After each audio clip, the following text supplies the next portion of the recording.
Good day everyone, I am Luigi Estrada from MSQ BS1. Today, I am going to perform assessment of the chest and lungs. So, the thorax and lungs assessment are often important in determining the client's oxygenation condition. So, this is to assess the depth and quality of chest movement, and also comprehensive respiratory examination may identify issues before they become crisis. Also, this provides critical information on the patient's condition as well as hints regarding the next stages in therapy. So prior to the conduct of the procedure, I am going to close the door to secure patient's privacy. I am going to need to provide an adequate lighting and adjust room temperature for patient's comfort.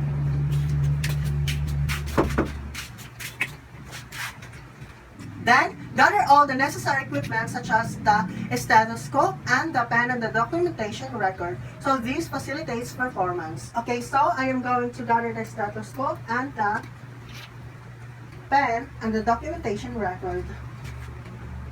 Then, do hand washing or apply alcohol. So hand washing or hand hygiene prevents the spread of infection and prevents the spread of microorganisms.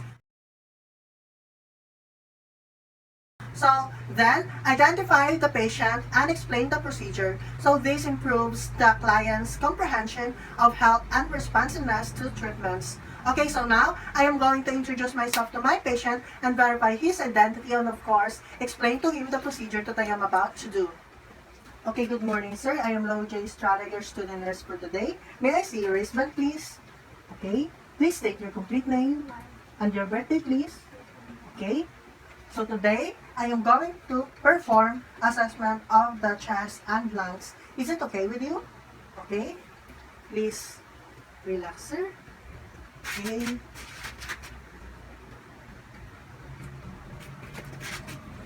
Okay, so first, inspect the client's wall for asymmetry, abnormal respiratory rate, and pattern. So accessory muscle used, muscles or scars, or paradoxical movements. So this would imply bleeding into the tissues as a result of injury to a lung or another portion of the airway. Okay, now sir, let's start. Kindly please bend your knees, sir. Okay. Okay.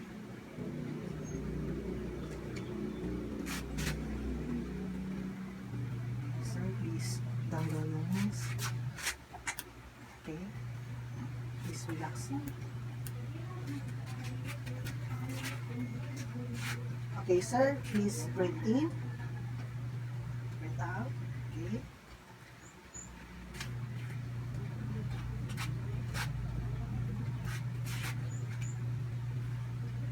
Okay, sir. So I am going to remove your shirt, sir. Is it okay with you? Okay.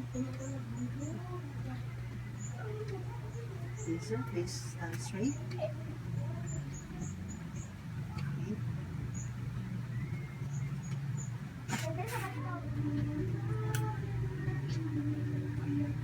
Okay, sir. Your chest wall looks symmetric and there's no scar and lesions, and the respiratory rate is normal. Okay. Then inspect for related structures like the spinal cord, skin, tongue, mouth, fingers, and of course the nail bed. So a chest examination reveals evident external indicators of respiratory function. Okay, sir, please straighten your back. Okay. Okay, so the structures will be fine. Okay. The color is even and it's symmetrical. Okay. Okay, sir, please relax again. Then, place the palms of both of your hands on the anterior and posterior chest with your thumbs about 2 inches apart and fingers spread apart. Run them through the entire thorax in order to evaluate symmetry of the chest expansion when breathing. Okay, so assuming that I am standing at the back of the client or behind him, and I am going to place my palms on his posterior chest and anterior chest. So, okay sir, please straighten your back. Okay.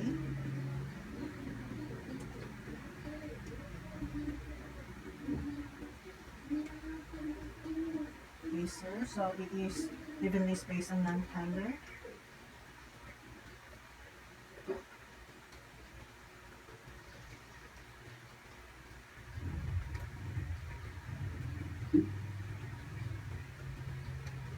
Okay sir, please take deep slow breath.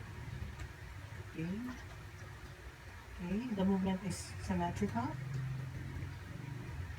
Okay sir, I'm going to assess your voice set score. Okay sir, please take 99. 99, 99, 99, 99, 99. Okay, so the vibrations are equal.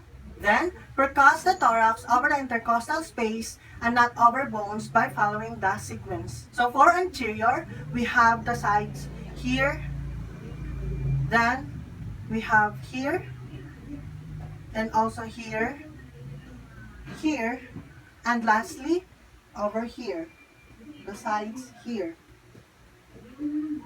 So, percussion creates resonance. Okay, I'm going now to perform mediate percussion.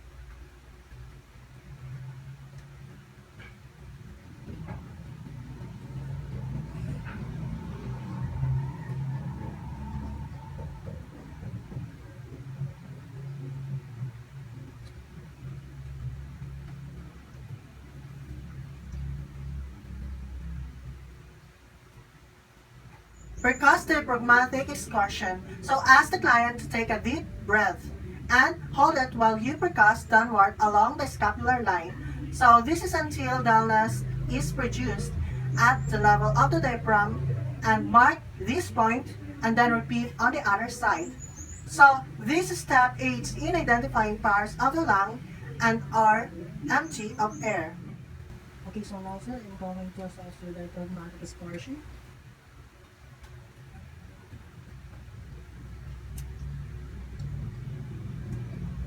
Okay, sir, please inhale deeply and hold your breath.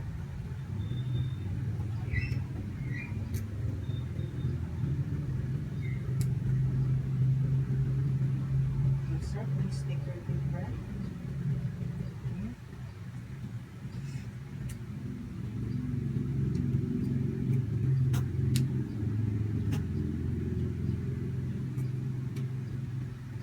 Okay, now I'm going to measure the distance.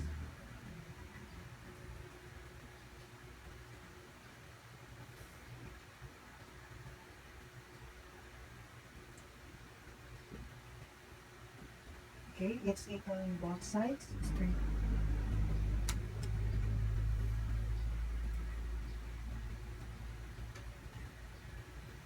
Then, ask the client to take slow, deep breath through the mouth. So listen at each side through one full respiratory cycle. Then, auscultate the chest using the same pattern as for percussion with the diaphragm of a stethoscope.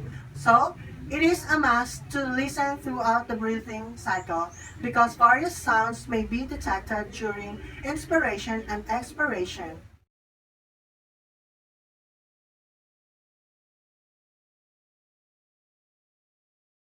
Okay, sir, please breathe deeply through your mouth. Okay.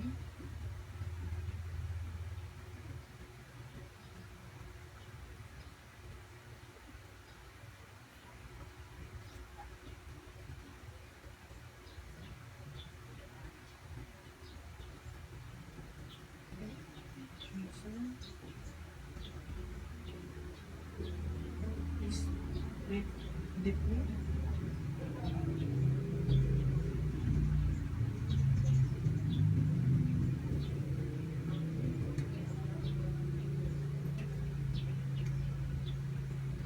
Okay, sir, please state 99.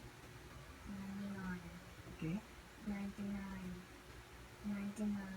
Okay, it's not muffled and it's clear. So there is no abnormality.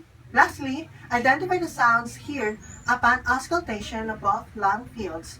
So it is essential to distinguish normal respiratory sounds from irregular ones, such as crackles and wheezes, in order to establish an accurate diagnosis.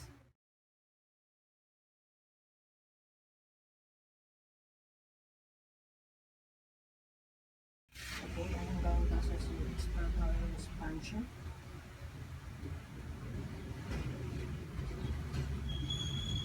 Okay, take a deep breath in. Okay, okay, it's moving simultaneously and symmetrically. Okay, so now I am going to assess your tactile premises. Please repeat 99. 99, 99, 99, 99. Okay. Okay, sir. So the vibrations are equal, but the upper chest is stronger than the lower chest. Okay, sir. So I am going to perform percussion over the lungs. Okay.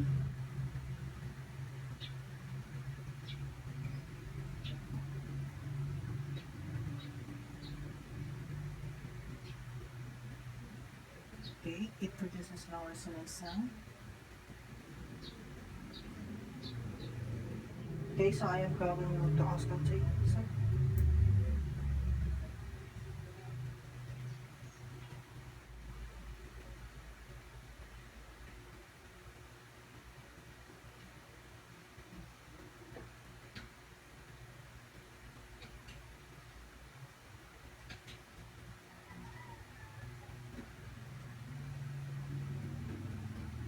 Okay. It's high pitch.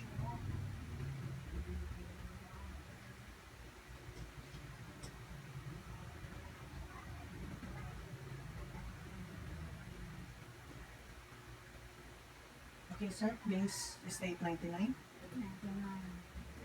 99, Okay. So 99.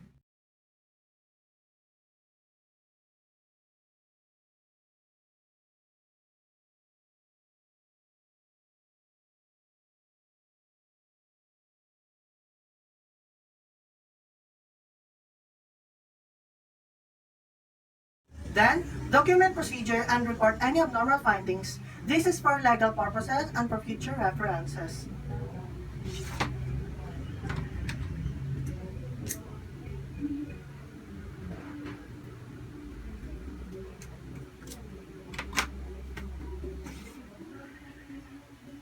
And we have to remember that what is not written is not done. Thank you for listening. Okay, sir, thank you for your time.